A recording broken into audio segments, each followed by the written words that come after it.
900 prison beds being built in this country every 2 weeks. Prison beds. How many colleges are being built in this country every 2 weeks? How many elementary schools? How many high schools? Nowhere near the amount of prison beds that are being built. Basically what we're saying is that we would rather lock up our young people rather than educate them. The U.S. has only 4.6% of the world's population, and yet we have 22% of the world's prisoners. It's $800 million in the state of Connecticut to operate the prisons, with some 17,000 prisoners. 70% of them are there for drug-related charges. You know, the United States over the last 4 decades has fueled the war on drugs with $1 trillion of our tax dollars. By 2005, we had reached 1.9 million. Nearly half of those arrests are for marijuana. 88% of those are for simple possession.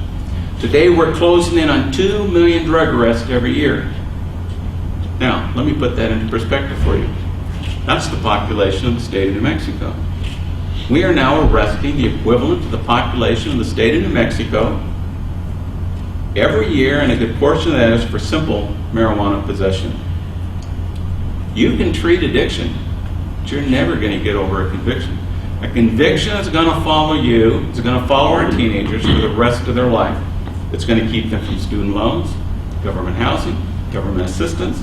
It's going to keep them from government jobs and many meaningful private sector jobs. Now, I work with high school kids in community programs today. I've taught extensively in court-mandated programs for adults as well as teenagers. And all the kids tell me, it's easier to get drugs than it is to get alcohol and tobacco. Well, how can that be? It's because our government does not regulate the sale of drugs. The drug dealers do.